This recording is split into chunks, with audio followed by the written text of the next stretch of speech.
Of course, this is not new business for us. We have been supplying parts and components to Boeing and Airbus over a long period of time because they trust our quality. All you need to do is to expand quickly, and there are many people who want to invest. In terms of engines, for example, we are doing quite a lot of things with regard to finishing engines which may have been manufactured in Singapore. They are sent here for the final touches. And there are many other areas in the aircraft industry where there are opportunities for Malaysia to go into. We also have the land. This is very important because KLIA, for example, we reserve 25,000 acres of land because even at that time, we thought of expansion, but we never realized there would be low-cost airlines. So our expectation was that when we reach 25 million passengers, we would have to build a new satellite. But before we could do that, we have low-cost airline contributing about 40 million passengers. So we have to have a new terminal. But it's obvious that air travel is expanding, especially after low-cost airlines were introduced. So the airline business is going to expand, and we have to follow the trend. Mostly it will be low-cost flying, if you like. And there will be a demand for planes. There is also now a lot of interest on aerospace, rockets and things like that, which we at least can supply components. We can also assemble planes here. There are many countries which want to assemble planes and helicopters in Malaysia. So the area of 25,000 acres may not be enough. So we are opening up other centers in Malaysia. So in terms of aerospace business, there are tremendous opportunities, and we must make sure that the opportunities also come to Malaysia. The timeline? No timeline.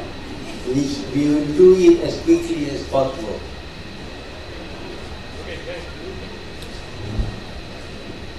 Because during your speech you said you were impressed with AirAsia's growth all this while. But on the sidelines they have been calling for a reduction in airport tax and also maybe a postponement of departure levy to keep the fares low. So can we know your opinion on this matter? We are studying their case. Obviously, if they are charging passengers low fare and you charge the passengers the same exit tax for high-cost flight and low-cost flight, it's not fair. So we will look into that. We are studying the structure of our taxes so that we will be fair to everyone. At this moment, when you talk about taxes, they fix one level of tax for everyone, but everyone is not the same. So we have to take into consideration the sizes, the cost, the fare into consideration. There's also calls for the postponement of departure. Yeah, we will look into that.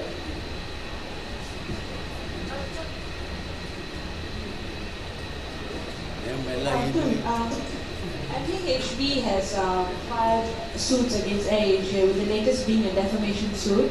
Do you think it's healthy for the local aviation industry, looking at how our country airport operator is filing suit against their own local airline? When there are differences and they can't resolve it outside the court, normally they go to the courts. But I would prefer solutions outside the court.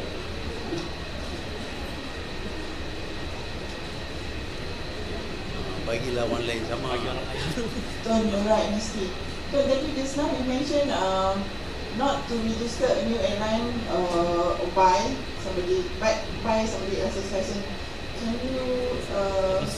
explain on that, and also the update for MAS turnaround plan.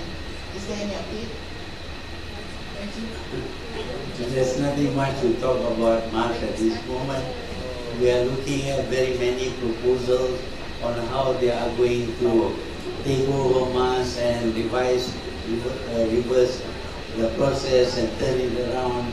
But so far we are not very convinced yet. But we will consider all the proposals that have been given to us.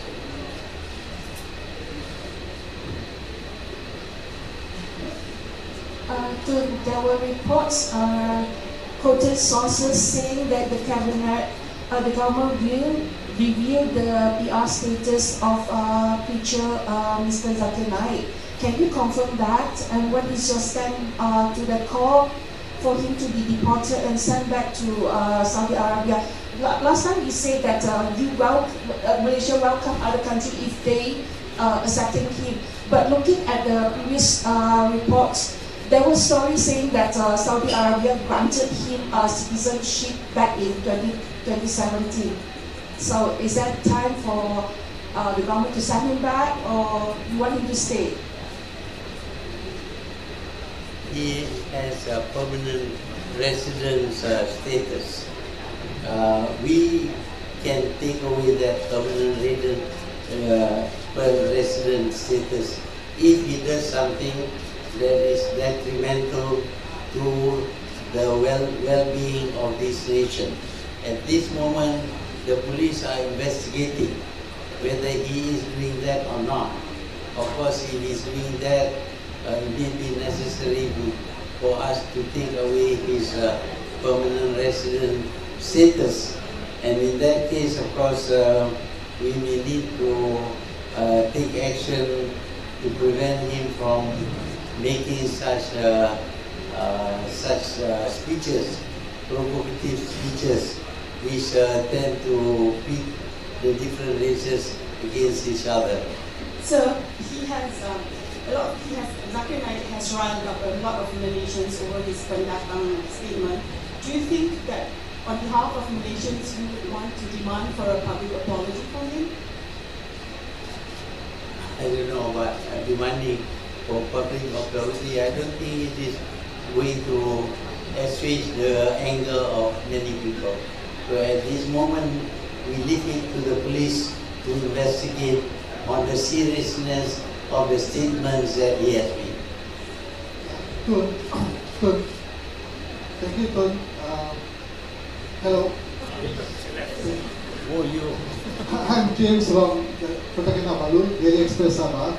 Since Tun do not go to Sabah so often, I thought I'll ask you a few questions about Sabah. Number one, can Sabah expect a higher allocation in the budget this year? Number two, with Malaysia Day approaching, do you have any good news for Sabahans and Sarawakians regarding the progress on the Malaysia Agreement discussions review? And number three, the Sabah government leaders were not too happy that they were not consulted on several issues, namely the departure levy tax as well as Jawi, and also the appointment of the UMS Vice Chancellor. What are your comments about that? Well, the Sabah government did not say anything to us. Only you said it. But I still want to believe you. I haven't been to Sabah for quite some time. I intend to go there. I would like to remind everyone that we are all Malaysians. We may live in Sabah or Sarawak or the Peninsula, but we are Malaysians and we talk like Malaysians. This idea of talking about Sabah for Sabahan, Sarawak for Sarawakian, and Peninsula for Peninsulayan, this is not healthy. We hope that we should always think of ourselves as Malaysian, not as individual territories. Thank you very much, ladies and gentlemen. This is going to be the last question. Thank you. Tun, the extension of Linus license is 6 months, but they have 4 years to fulfill the 3 requirements. So is that means government is going to issue a 4 years license for them? And what will government do if Linus can't fulfill the requirements on time? And some groups of people is going to carry out an anti-Linus gathering on Sunday, and they want to burn the Harapan manifesto on that day. Can you comment on this? Thank you. Yeah, they can burn the manifesto. But the thing is that we have to deal with this thing in a commonsensical way. You can't just go around burning manifestos and expect everything to be resolved. I'm quite sure if you burn all the manifestos, it doesn't resolve anything, it just makes people angry. One of the things that happened was, of course, this I must admit, that when we drew up the manifesto, many things were not known to us. Now we are finding different information, and we have to respond to those information. In the case of Linus, there has been an investigation, and they have declared that there is no danger. But of course, the people there still feel that they should get rid of this from their side. Okay, we will look into that. Thank you very much, ladies and gentlemen. What the government do if they can't fulfill the requirements? We gave them 4 years.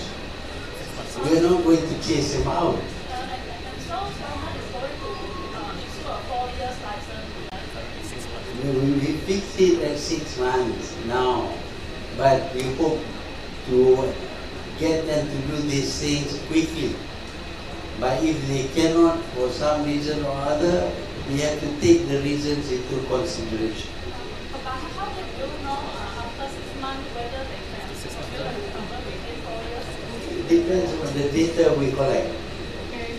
Okay, thank you very much, ladies and gentlemen. We have come to the end of the response. Thank you very much, Tun. Also,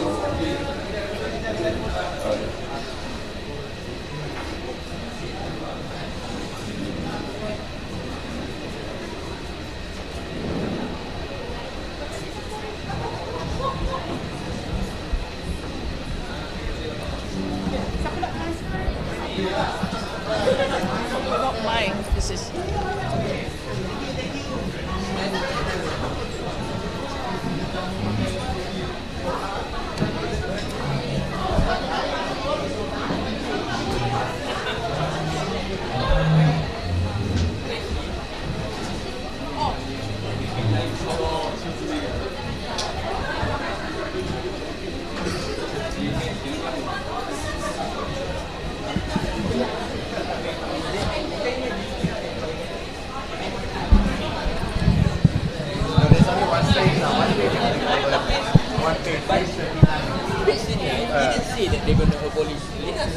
I read the thing. He just even review it. So they also don't know what is in manifesto.